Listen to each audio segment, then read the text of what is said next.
اب ہم آگے دوسرے سیشن کی طرف بڑھتے ہیں۔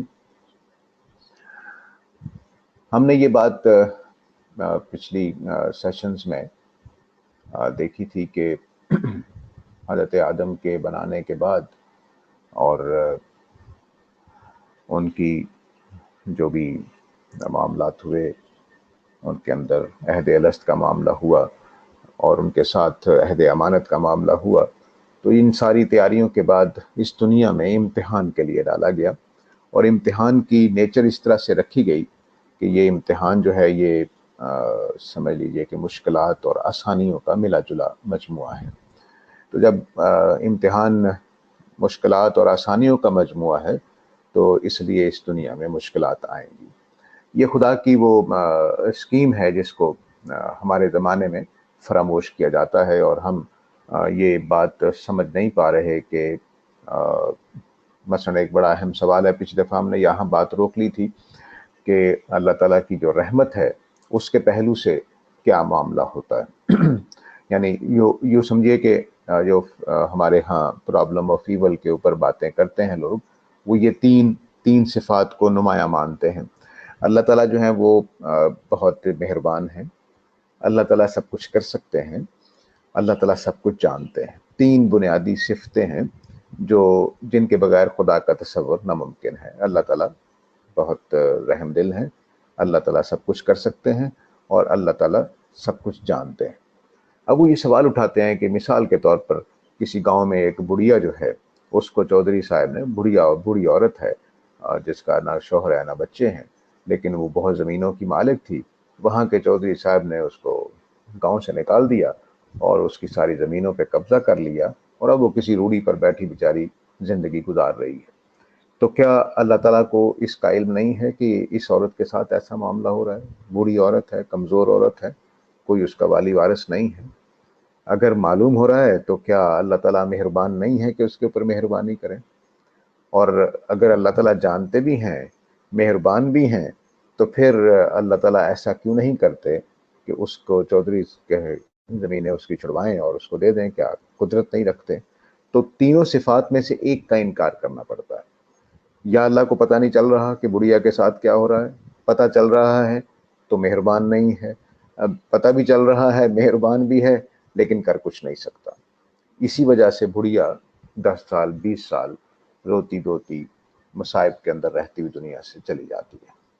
تو یہاں سے وہ استدلال کرتے ہیں کہ اللہ تعالیٰ موجود نہیں ہے، یہ مادی دنیا ہے، اس مادی دنیا میں عرصے صدیوں سے چلتی آ رہی ہے، مادے کے خصائص ہیں جن کو فزیکل لاس کہتے ہیں، ان کے تحت دنیا بن رہی ہے، ٹوٹ رہی ہے، ختم ہو رہی ہے، اور لوگ بھی پیدا ہو رہے ہیں، زندگی بھی ایسے ہی ایوالو ہو گئی تھی، اور پھر معاملات چلتے رہے۔ تو خدا پیچھے نہیں ہے۔ خدا ہوتا تو اس بڑھیا پر ظلم نہ ہوتا۔ بے شمار ظلم ہے دنیا کے اندر، صرف بڑھیا کی ایک مثال ہے۔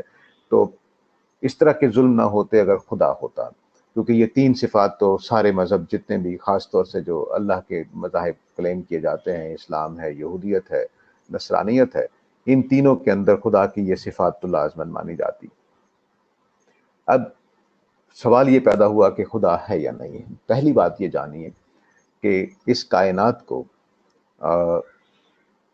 اس طرح سے دیکھنا چاہیے کہ یہ بنی کس لیے ہوئی ہے، اور دوسری بات یہ کہ ان تین باتوں کے جو بھی ہم نے دیکھی، اس سے کیا خدا کا انکار لازمی ٹھہرتا ہے؟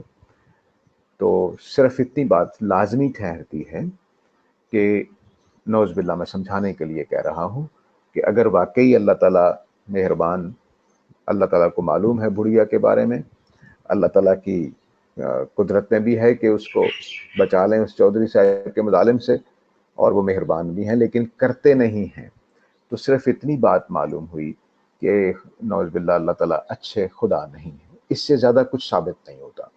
پرابلم آف ایول سے صرف یہ بات ثابت ہوتی ہے، جیسے کہ ہندو مانتے ہیں کہ یہ رام کی لیلا ہے، بھئی اللہ تعالیٰ تماشا دیکھ رہے ہیں نعوذ باللہ اوپر بیٹھ کر، اور بس دنیا اس طرح سے انہوں نے بنائی ہے، مزے آ رہے ہوں گے، وہ دیکھ رہے ہوں گے لوگ انسان کس طرح لڑ رہے ہیں، کس طرح جھگڑ رہے ہیں، کیسے کماتے ہیں، کیسے ایک دوسرے کے، تو جس طرح گلیڈیٹرز لڑتے تھے اور سارے یونانی خوش ہوتے تھے، یورپ والے وہاں جا کر، تو وہ اسی طرح کی ان کو اللہ کو بھی مزہ آتا ہوگا نوز باللہ. تو ایک تصور یہ بن سکتا ہے. خدا کا انکار اس سے لازم نہیں آتا، کیونکہ دنیا میں مصائب کا ہونا صرف خدا کی ایک نیچر کو بتاتا ہے. انکار کرنے کا اس پہ ضروری نہیں ثابت ہوتا. انکار تب ہے کہ ہم بالکل ثبوت بتا دیں کہ نہیں، یہاں پیچھے کوئی عمل دخل نہیں ہے. اب دوسرے جو اصل بات ہے اس کی طرف بڑھتے ہیں، کیونکہ اسلام یہ بات نہیں کہتا، نہ یہودیت کہتی ہے، نہ عیسائیت کہتی ہے کہ اللہ تعالیٰ برے ہیں. ہم تو یہ مانتے ہیں کہ اللہ تعالیٰ بہت مہربان، بہت حکیم ہے. لیکن ہوا کیا ہے؟ ہوا صرف اتنا ہے کہ ہم نے اس کائنات کی نیچر کو نہیں سمجھا، اور سمجھے بغیر اس بات کو کہنا شروع کر دیا ہے کہ یہ دنیا ظلم کی دنیا ہے. جب بھی کسی چیز کو دیکھنا ہوتا ہے تو صحیح پوائنٹ آف ویو سے دیکھنا بہت ضروری ہوتا ہے. صحیح زاویہ نگاہ جب تک نہیں ہے تب تک ہم چیزوں کو سمجھ نہیں سکتے. تو مثال کے طور پر میرے ڈرائنگ روم میں کوئی ڈاکٹر صاحب آئیں اور آ کر مذاق اڑانا شروع کر دیں کہ تم نے یہ کیا صوفہ رکھا ہوا ہے، یہ کیا میز رکھا ہوا ہے، یہ کیا بھائی. تو میں اپنے یہاں نہ کسی مریض کا علاج ہو سکتا ہے، نہ کوئی اسٹریچر ہے، نہ کوئی دوائیاں رکھنے کی جگہ ہے. تم نے یہ کیا کمرہ ڈیزائن کیا ہے؟ اور وہ میرے کمرے پر تبصرے کرتا رہے. تو میں صرف اس کو اتنی ہی بات عرض کر سکتا ہوں کہ بھائی صاحب، یہ آپ کا کلینک نہیں ہے، میرا ڈرائنگ روم ہے. اس کو ڈرائنگ روم کی نگاہ سے دیکھیے. صوفے بھی بالکل صحیح پڑے ہوئے ہیں، جو سینٹر ٹیبل پڑے ہوئے وہ بھی صحیح پڑے ہوئے ہیں، جو کچھ میں نے ڈیکوریشن پیسز رکھے ہوئے ہیں وہ بھی صحیح پڑے ہوئے ہیں. میں نے ڈرائنگ روم بنایا ہے، آپ کا کلینک نہیں بنایا. بالکل یہی صورتحال اس دنیا کے بارے میں لوگوں کا یہ تبصرہ کہ اللہ تعالیٰ نے اس ظلم قائم کر رکھا ہے، یہاں مصیبت ہی مصیبت ہے. تو ایسا نہیں ہے. اس کائنات کو اگر امتحان کے نقطہ نگاہ سے دیکھیں تو ہر چیز بالکل شک بیٹھ جاتی ہے. تو زاویہ نگاہ کو تبدیل کرنے کا پہلا کام زاویہ نگاہ کی تبدیلی ہے. اس کائنات کو اگر ہم زاویہ نگاہ تبدیل کر کے دیکھیں گے تو سمجھ نہیں آئے گی. صرف ایک پہلو ہے، امتحان، جس کے پہلو سے یہ پوری کائنات مکمل ہے. صرف ایک پہلو، اور وہ امتحان کا پہلو ہے. یہ عدل کی جگہ نہیں ہے، یہ رحمت کی جگہ نہیں ہے. اگرچہ رحمتیں بھی ہیں اس میں ابھی اس کی طرف بھی آتا ہوں، لیکن اصل اس کا نقشہ کیا ہے؟ وہ اصل نقشہ یہ ہے کہ یہ امتحان کے لیے بنائی ہے. سورہ ملک کے آغاز میں اللہ تعالیٰ نے یہی بات فرمائی ہے کہ میں نے موت و حیات کا یہاں سلسلہ، وہاں دو لفظ بولے ہیں، موت اور حیات. ایک چیز بری ہے، ایک اچھی ہے. تو میں نے موت و حیات کا سلسلہ اس لیے بنایا ہے کہ لِیَبْلُوَکُمْ أَیُّکُمْ أَحْسَنُ عَمَلًا، کہ تم میں سے کون اچھے عمل کرنے والا ہے. تو یہ خدا نے نقشہ ہی اس کا دوسرا دیا، اس کا زاویہ ہی دوسرا ہے. اس کو رہنے کی جگہ کے اعتبار سے نہیں دیکھنا چاہیے. اگر کائنات کو ڈرائنگ روم کے حساب سے دیکھیں اور تب بھی مسئلہ ہو جائے گا، رہنے کی لحاظ سے دیکھیں تب بھی مسئلہ ہو جائے گا. نہ یہ ڈرائنگ روم ہے، نہ یہ رہنے کی جگہ ہے، یہ امتحان دینے کی جگہ ہے. تو کبھی جب ہم امتحان دیتے تھے کالج اسکول کے زمانے میں، تو کبھی یہ بحث ہوئی تھی کہ یہ کرسی پر میرا ہی قبضہ رہنا ہے. بس ہم یہ دیکھتے تھے کہ کرسی میز ایسی ہونی چاہیے کہ پیپر آرام سے کر سکیں اور پیپر دے کر چلے جائیں. بس اس میں ہمارا یہ نہیں ہوتا تھا کہ بڑی شاندار قسم کی کرسی ہو، بڑا شاندار قسم کا میز ہو، اور میں کیا بات ہے بیٹھا ہوا خوبصورت لگوں. نہیں، ایسا کوئی پیش نظر ہی نہیں ہوتا تھا. وجہ کیا تھی کہ ہم اس کمرے میں جا کر امتحان کے کمرے کے طور پر دیکھتے تھے. وہاں نہ بیڈ ہوتا تھا، نہ صوفہ ہوتا تھا، کچھ بھی نہیں ہوتا تھا. ایسا ہی اس دنیا میں ہے. اس دنیا میں ہمیں اللہ نے صرف اور صرف امتحان کے لیے بھیجا ہے. چنانچہ اس میں امتحان کے لحاظ سے ساری چیزیں موجود ہیں. پوری آزادی، ہر کام کرنے کی آزادی، پورے اس کے اوپر آپ کے ذہنی ارادے سارے آزادانہ طریقے سے سوچ سکتے ہیں آپ. یہاں تک آزادی ہے کہ آپ امتحان لینے والے کا انکار کر رہے ہیں، خدا کا انکار کر دیتے ہیں. اتنی زیادہ آزادی ہے. تو کائنات کا نقشہ، اور کم از کم انسانی دنیا کا نقشہ جس میں ہم رہ رہے ہیں، اس کا نقشہ امتحان کے لیے بنایا گیا ہے. اس پوائنٹ آف ویو کو درست کر کے دنیا کو دیکھیں گے تو آپ یقین جانیے کہ سارے سوالات حل ہو جاتے ہیں. یہ بہت ضروری ہے. اب رہ گیا یہ بات کہ وہ جو بڑھیا کو اللہ تعالیٰ بچانے کیوں نہیں آتا. بڑھیا کو بچانے اللہ تعالیٰ اس لیے نہیں آتے کہ اگر اللہ تعالیٰ بچانے کے لیے آنے شروع کر دیں تو امتحان ختم ہو جائے گا. وہ کیسے؟ مثال کے طور پر اگر ہر برائی کرنے والے کو فوراً سزا ملنے لگ جائے، ہر نیکی کرنے والے کو فوراً بدلہ ملنا شروع ہو جائے. ادھر میں نے نیکی کی، ادھر میری دکان چل پڑی.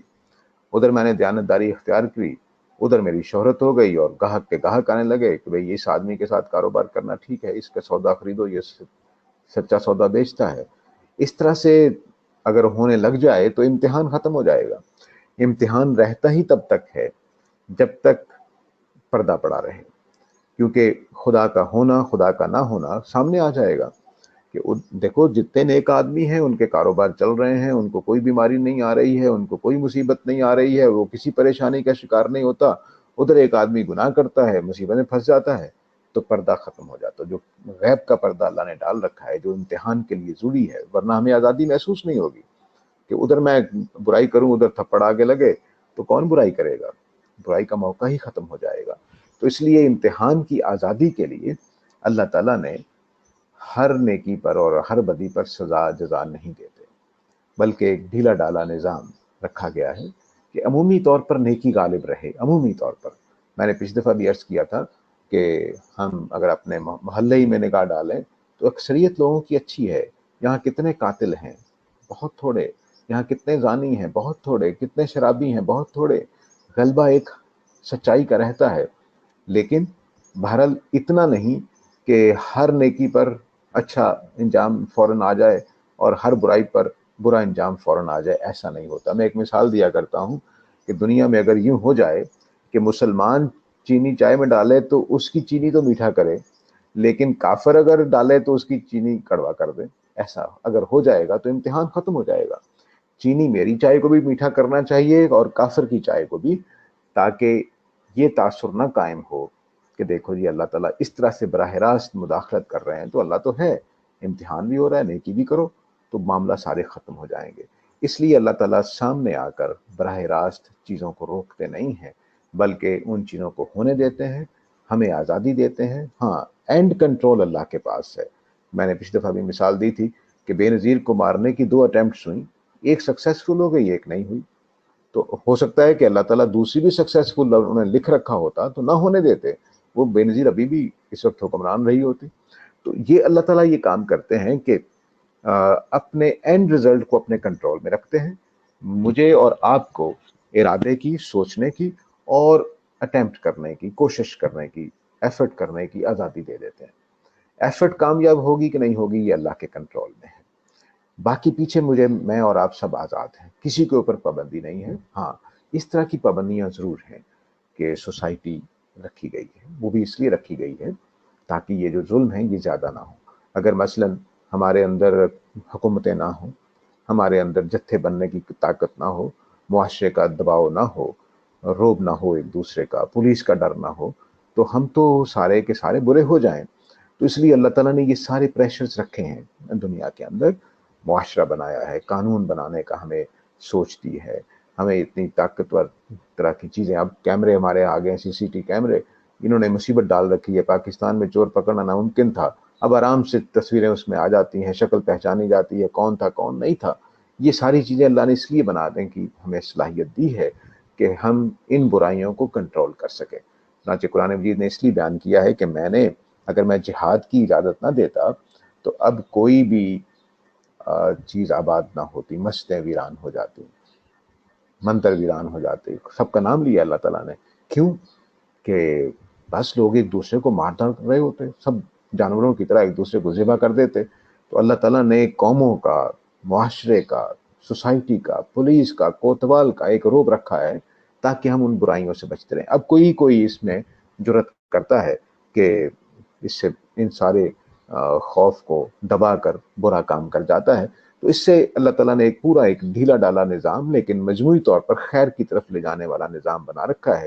اس لیے اللہ تعالیٰ براہ راست آ کر چیزوں کو نہیں روکتے، ہمیں شعور دیا ہے، ہمیں عدل پسند بنایا ہے، ہمارے اندر ترس رکھا ہے، ہمدردی رکھی ہے، ہم مظلوم آدمی کے ساتھ دینا چاہتے ہیں اور اسی کے لیے پولیس بناتے ہیں تاکہ مظلوم آدمی کو، جو بھی ظلم کرنے والا ہے اس کو سزا دی جائے، اور جو مظلوم ہے اس کو جو بھی اس کی چوری ہو گئی ہے یا اس کا چیزیں لوٹ لی گئی ہیں وہ اس کو واپس دی جائیں۔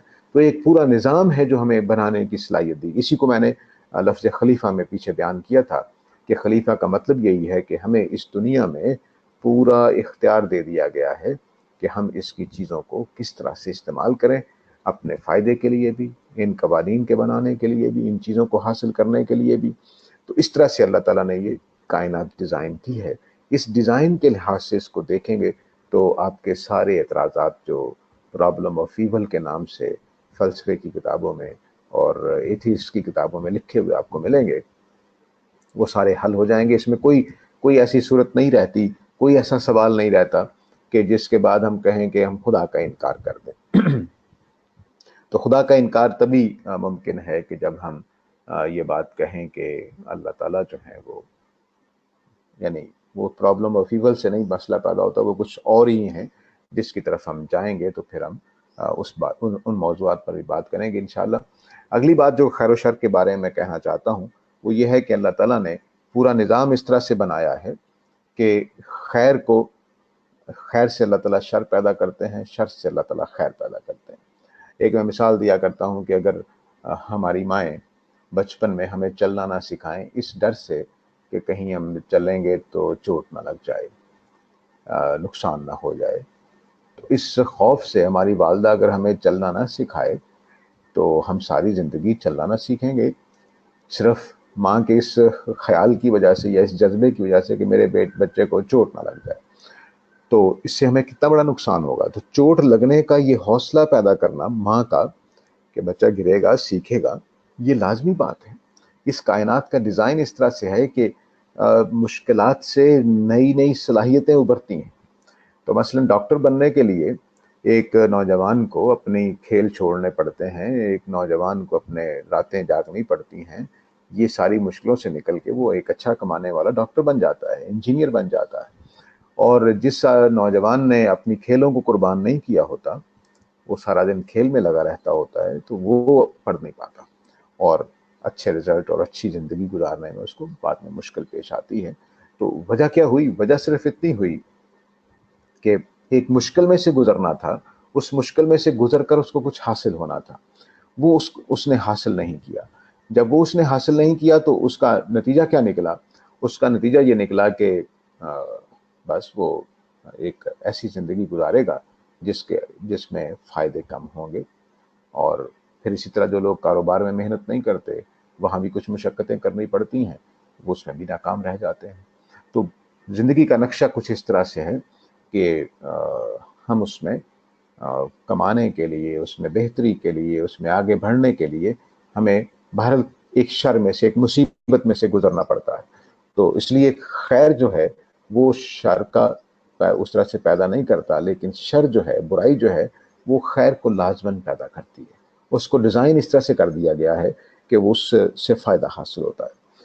آخری پوائنٹ آج کی گفتگو کا کہ ہمیں چونکہ خلیفہ بنایا گیا ہے, اور میں نے حضرت آدم کا قصہ سناتے وقت یہ عرض کیا تھا کہ جب فرشتوں کو اللہ تعالیٰ نے کہا کہ میں خلیفہ بنانے والا ہوں, تو انہوں نے فوراً کہا جی کہ آپ ایسی مخلوق بنائیں گے جو ظلم ڈھائے گی. تو اللہ تعالیٰ نے کہا کہ ہاں, برے بھی پیدا ہوں گے, اچھے ہی پیدا ہوں گے. ان لوگوں کا تعارف کرا دیا جن کا تعارف کرانا مقصود تھا. تو خلافت کا جو ہمارا صلاحیت ہے, وہ اس کا جو بنیادی معنی ہے وہ یہ ہے کہ کسی کی عدم موجودگی میں, کسی کے نہ ہونے پر اس کی جگہ پہ قائم مقام بن جانا. یعنی بادشاہ اگر نہیں ہے تو اس کی جگہ پہ جو بادشاہ بنے گا وہ خلیفہ کہلائے گا, جانشین جس کو وائس رائے یا وائس سیرنٹ جس کو کہتے ہیں. تو بادشاہ بن جانا کسی کی عدم موجود میں, اللہ تعالیٰ عدم موجود تو نہیں لیکن ہمیں دکھائی نہیں دیتے, تو اللہ تعالیٰ کی عدم موجودگی میں ہمیں اس دنیا کا بادشاہ بنایا گیا. تمام انسانوں کو, مجھے آپ سمیت, خواہ ہم سیاسی اقتدار میں ہوں یا نہ ہوں, جتنی بھی زمین کے اوپر بادشاہت کی مثالیں ہیں وہ بادشاہوں کے ہاں کم ہیں, وہ سائنسدانوں اور انجینئروں کے ہاں زیادہ ہیں, جنہوں نے فضاؤں میں اڑنے کے لیے جہاز بنا لیے ہیں, اور جنہوں نے, ہم بھی روزانہ ہماری بیگمات کھانا بنا رہی ہوتی, کس چیز پر قابو ہے؟ جو جانور ذبح کیا گیا اس پر قابو ہے, جو سبزی پکائی گئی اس پر قابو ہے, جو چولہا جلایا گیا اس پر قابو ہے. تو اس طرح بے شمار چیزوں پر ہمارا قابو ہے. اس وقت میں اور آپ جس ذریعے سے بات چیت کر رہے ہیں, اس میں دیکھیے کہ ہم نے ہواؤں میں کیا چیز چھوڑی ہے. میرا کمپیوٹر یہاں سے ایک ہوا میں چیز چھوڑتا ہے, وہ امریکہ میں آپ کے پاس پہنچ رہی ہے ہوا کے ذریعے سے, اور چند سیکنڈ میں پہنچ رہی ہے. میں بھی اپنے ٹائم پر بات شروع کرتا ہوں, آپ بھی اپنے ٹائم پر وہاں پہنچ جاتے ہیں. یہ عجیب و غریب کنٹرول ہمیں دیا گیا, یہ خلافت ہے. اس خلافت کا لازمی تقاضا ہے کہ ہم بری چیزیں بھی کریں گے. اسی کو بات فرشتوں نے سمجھا کہ اچھا اگر آپ خلیفہ بنائیں گے تو وہ تو شر پیدا کر دیں گے. تو ان کو یہ فکر لاحق ہوئی, تو انہوں نے سوال کر دیا کہ آپ ایسا نہ کریں تو اچھا ہے. اللہ تعالیٰ نے اس کا تسلی سے جواب دے دیا کہ نہیں نہیں، اچھے لوگ بھی پیدا ہوں گے، برے بھی پیدا ہوں گے، اور یہ لازمی چیز ہے کہ ایسا ہونا چاہیے۔ تو خلافت کا یہ جو جذبہ ہے ہمارے اندر، اس سے ہمارے اندر ایک بادشاہت کا تصور آتا ہے، تکبر اور انا پیدا ہوتی ہے، اور ساتھ ساتھ یہ اختیار کا احساس ہوتا ہے کہ میں یہ سب کچھ کر سکتا ہوں۔ چنانچہ ہم نوجوانی کی عمر میں، خاص طور سے 15-16 سال کی عمر میں جب پہنچتے ہیں، تو ہمارے اندر ایک تمکنت، ایک باصلاحیت انسان کا شعور، میں سب سے اچھا ہوں، میں سب کچھ کر سکتا ہوں، باقی سب بیوقوف ہیں، اس طرح کے احساسات پیدا ہونے شروع ہوتے ہیں۔ یہ اس لیے کہ وہ جو اندر کی جو صلاحیت ہے خلافت والی، وہ اپنے پورے عروج پر ہوتی ہے، نوخیز ہوتی ہے، نوجوانی والی کیفیت ہوتی ہے، تو خلافت کی وہ صلاحیت بھی نوجوانی میں آ رہی ہوتی ہے۔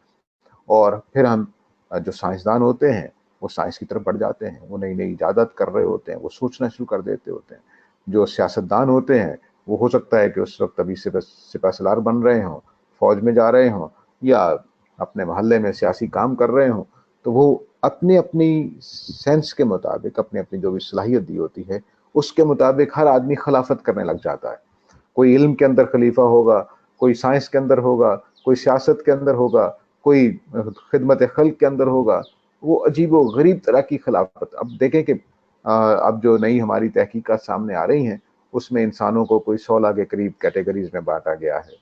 کچھ خدمتگار صلاحیت والے ہیں، کچھ لیڈرشپ والے ہیں، کچھ سائنسدان ہیں، کچھ لاجیشنز ہیں، اس طرح کر کے انہوں نے کوئی 16 کے قریب ٹائپس انسانوں کی بنائی ہیں۔ اور جب میں نے ان سب کا مطالعہ کیا، تو سارے کے سارے اپنے ٹائپس کے اندر خلیفہ ہوتے ہیں، یعنی اقتدار والے ہوتے ہیں۔ مثلا اس شخص کو دیکھ لیجیے جو خدمت گار ہے اپنی نیچر میں، یعنی اللہ نے اس کو ڈیزائن کیا ہے خدمت گار، لیکن کام وہ کیا کر رہا ہوتا ہے؟ وہ پوری کائنات کی جو بھی چیزیں اس کے کنٹرول میں ہوتی ہیں، اس کی اور جس کی خدمت کر رہا ہوتا ہے اس پر بھی وہ کنٹرول کر رہا ہوتا ہے، خدمت کر کر کے۔ یعنی اس کے بارے میں، اس کے کپڑے دھونے ہیں، اس کا یہ کرنا ہے، اس کا یہ کرنا ہے، وہ اپنے ارادے سے، پوری آزادی سے وہ کام کرتا چلا جاتا ہے۔ تو میری نانی تھی، تو میری نانی ساری رات، اگر میں نہیں جاتا تھا ان کے گھر رہتا تھا، تو وہ ساری رات کھڑکی میں بیٹھی رہتی تھی، دیکھنے کے لیے آ گیا کہ نہیں آ گیا۔ اب ان کی یہ جو حساسیت تھی، انہوں نے اپنے اوپر قابو پا رکھا ہے۔ وہ ایک خلافت کی طرح بیٹھی رہتی تھی، خلیفہ کی طرح، کہ بیٹا آئے گا نواسا تو میں پھر سو جاؤں۔ اس طرح سے جو انسان خدمت گار بھی ہوتے ہیں، وہ بھی حیرت انگیز حد تک پورا کنٹرول رکھتے ہوتے ہیں، وہ بھی شر پیدا کر دیتے ہیں۔ وہ آپ کی خدمت میں اتنا شر پیدا کر دیں گے کہ اتنی اختیارات استعمال کریں گے کہ، تو اس طرح سے خلافت جب تک ہمارے پاس ہے، ہم بھیڑ بکری گائے کی طرح نہیں ہیں کہ جو بس ڈیزائن شدہ طریقے کے مطابق چلتے رہتے ہیں، گھاس کھانی ہے، یہ نہیں کرنا، وہ نہیں کرنا، بس وہ اس طرح سے ہم نہیں ہیں۔ ہمارا شعور اتنا قوی ہے کہ ہم ایک لمحے میں کئی چیزیں سوچ لیتے ہیں۔ ایک مضمون چھپا تھا کہ ایک ٹائم پہ ہمارا ذہن بالکل سادہ، کوئی شور نہیں، سوچ نہیں رہے، کچھ نہیں کر رہے، تو کم از کم 16 کام انہوں نے گن دیے تھے ایک سیکنڈ میں، اور کہا تھا کہ یہ سرسری ہے، یعنی بالکل آدمی اور کچھ نہیں کر رہا، سویا ہوا ہے تو وہ 16 کام کر رہا ہے۔ یہ کیفیت ہے ہمارے شعور کی، ذہن کی۔ تو ہم ایک لمحے میں اخلاقی پہلو سے، مادی پہلو سے، پتہ نہیں کس ابھی آپ دیکھیے کہ آپ موسم کی کیفیت محسوس کر رہے ہوں گے، میری باتیں بھی سن رہے ہوں گے، اور چیزوں پر بھی توجہ ہوگی۔ ہو سکتا ہے کہیں پاؤں پہ کسی جگہ کھجلی ہو رہی ہے، آپ کھجلا بھی رہے ہوں گے۔ ہو سکتا ہے آپ کو بیوی کا بھی خیال آ رہا ہو، بچوں کا بھی خیال آ رہا ہو، ساتھ ساتھ اتنا کچھ کرتے ہوئے ہم چل رہے ہوتے ہیں۔ یہ ہماری خلافت کی وہ صلاحیت ہے، جس کے بعد پھر ہمارے اندر وہ وسوسے بھی آتے ہیں کہ میں نے یہ کام کر دینا ہے، تو چنانچہ ہم وہ برائی پیدا کر دیتے ہیں جس کو ہم گناہ کے نام سے جانتے ہیں۔ پہلی ہم نے جو مثالیں دی ہیں، وہ ساری وہ چیزیں ہیں جو خدا نے ڈیزائن کی ہیں، کہ اس کائنات کا ڈیزائن اس طرح سے بنایا گیا ہے کہ مجھے آپ کو فرق صلاحیت دی گئی ہے۔ بیماریاں رکھی ہیں، یہاں زلزلے آتے ہیں یا طوفان آتے ہیں، یہ اللہ کی طرف سے رکھی ہوئی مشکلیں ہیں۔ کچھ مشکلیں ہم خود پیدا کر لیتے ہیں اپنی خلافت کی وجہ سے۔ چنانچہ فرعون پیدا ہو جاتا ہے، وہ بنی اسرائیل کے لڑکوں کو مارنا شروع کر دیتا ہے، لڑکیوں کو زندہ رکھتا ہے، وہ حضرت موسیٰ کو دشمن بن جاتا ہے۔ ہمارے ہاں چودھری صاحب پیدا ہو جاتے ہیں، وہ گاؤں کے یتیموں کے زمینوں پہ قبضہ کر لیتے ہیں۔ یہ اب انسان ہے جو اپنی طاقت کی وجہ سے، اپنی خلافت کی وجہ سے، اپنے اس طاقت کی وجہ سے ہمارے لیے مصیبتیں پیدا کر دیتا ہے۔ تو مصیبتوں کا ایک بڑا دائرہ وہ ہے جو ہم انسان خود پیدا کرتے ہیں۔ مثلا ہمارے ہاں گلوبل وارمنگ کا جو تصور ہے وہ ہم نے پیدا کیا ہے، اس میں خدا کی تخلیق کا کوئی نقص نہیں تھا، وہ ہم نے پیدا کر لیا ہے۔ اسی طرح اور بھی جو قوانین کے اندر ظلم ہوتے ہیں، پاکستان میں جو قانون کا مسائل پیدا ہو جاتے ہیں اور بھی ملکوں میں ہوتے ہیں، تو وہ ہم خود پیدا کرتے ہیں۔ اگر ہماری سڑکوں پہ چلے جائیں تو ٹریفک کے قوانین کی کوئی پیروی نہیں کرتا، وجہ کیا ہے؟ وہ میری آزادی ہے، میرا اختیار ہے۔ تو یہ جو دوسری طرح کی مصیبت ہے، اس کا کوئی اللہ سے تعلق نہیں ہے، لیکن بہرحال چونکہ انسان کو خلیفہ بنایا گیا ہے تو اس لیے اس کا پیدا ہونا ضروری ہے۔ پیدا ہونا ضروری ہے تو اللہ تعالیٰ نے اینڈ رزلٹ کو اپنے کنٹرول میں رکھا ہے کہ کون کون سے کام میں نے ہونے دینے ہیں، کون کون سے نہیں ہونے دینے۔ چنانچہ فرعون بھی اتنا طاقتور اس زمانے کا بادشاہ، وہ بھی حضرت موسیٰ کو کچھ نہیں کہہ سکتا۔ اینڈ رزلٹ اللہ کے کنٹرول میں ہے، یعنی وہ اگر چاہتا تو رات کو 2 آدمیوں کو بھیج کے حضرت موسیٰ کو قتل کروا دیتا، لیکن نہیں، اللہ نے نہیں ہونے دینا تو نہیں ہونے دینا۔ چنانچہ اتنا طاقتور بادشاہ بنی اسرائیل کو اپنا ملک چھوڑنے سے، یعنی مصر چھوڑنے سے روک ہی نہیں پاتا۔ وہ نکلتے ہیں راتوں رات دریا کے کنارے، وہ دوسرے ملک میں چلے جاتے ہیں، وہ پیچھے آتا ہے، نہیں رکتا۔ چلیے وہاں تو معجزہ ہوا، لیکن عام زندگی میں بھی آپ دیکھیے کہ کتنے لوگ ہوں گے جن کو بڑے بڑے لوگ پیچھے پڑے ہوں گے مارنے کے لیے، لیکن ان کو کچھ نہیں کر سکے ہوں گے، اور کتنے بڑے بڑے لوگ ہوں گے کہ جن کو چٹکی میں اڑا دیا گیا ہوگا۔ تو اس طرح سے یہ اینڈ رزلٹ جو ہے یہ خدا نے اپنے قابو میں رکھا ہوا ہے۔ تو ہم اس جرم کا، ان بنائیوں کا جو ہم کرتے ہیں، اس کا خلاصہ کیا ہوا؟ اس کا خلاصہ یہ ہوا کہ ہمیں خلافت دی گئی ہے، ہمیں اختیار دیا گیا ہے، ہم امتحان کی آزادی کی وجہ سے ان اختیارات کو غلط استعمال کر لیتے ہیں۔ غلط استعمال کرتے ہیں تو برائی پیدا ہوتی ہے، برائی جب پیدا ہوتی ہے تو وہ برائی کتنی پیدا ہونی چاہیے اس کو اللہ نے کنٹرول رکھا ہوا ہے۔ تو کبھی ہم کامیاب ہو جائیں گے، کبھی ہم ناکام ہو جائیں گے۔ اس کامیابی اور ناکامی کی وجہ کیا ہے؟ وہ خدا کا کنٹرول ہے کہ اللہ تعالیٰ اس کائنات کو ایسے ہی نہیں چھوڑ دیتے کہ اس میں جو کچھ ہوتا رہے ہوتا رہے، نہیں، بس اسی کو مرنے دیتے ہیں کسی کے قاتل کے ہاتھوں، جس کے مرنے سے خدا کی اس کنٹرول میں فرق نہیں پڑتا، اور اس کو زندہ رہنے دیتے ہیں جو خدا کی پلاننگ کے مطابق اس کو نہیں مرنا ہے۔ تو البتہ یہ رہ گیا کہ میری آزادی کا جو گناہ ہے وہ مجھے ملنا ہے، خواہ اللہ کی اسکیم کے مطابق اللہ نے لکھ رکھا تھا کہ اس کو قتل ہونے دیا جائے، قتل ہونے دیا جائے۔ یہ نہیں کہ اللہ تعالیٰ اس کو قتل کروانا چاہتے ہیں، نہیں، اللہ تعالیٰ کہتے ہیں کہ بھئی اتنی آزادی میں اگر کوئی قتل ہی نہ کر سکتا تو امتحان پھر بھی ختم ہو جاتا۔ تو اس لیے اللہ تعالیٰ نے ڈھیلا ڈالا نظام، بظاہر ایسا ڈھیلا ڈالا ہے ہمارے سمجھنے کے لیے، لیکن حقیقت میں پورا کنٹرول ہے کہ جس میں وہی جرائم سر اٹھا سکتے ہیں جو اللہ کی اسکیم کے مطابق اٹھا سکنے چاہیے، باقی کو اللہ تعالیٰ اجازت نہیں دیتے، کیونکہ اس کائنات میں خیر کا عمومی بہاؤ اللہ تعالیٰ رکھنا چاہتے ہیں۔ اللہ تعالیٰ چاہتے ہیں کہ عمومی طور پر دنیا خیر پر قائم رہے۔ ہاں، البتہ قیامت کے قریب کیا ہونے والا ہے، وہ جیسا کہ حدیثوں میں اور قرآن کی آیتوں سے بعض اشارات نکلتے ہیں کہ غالباً آخری زمانے میں جا کر برائی عام ہو جائے گی اور پھر پوری دنیا کو ختم کر دیا جائے گا۔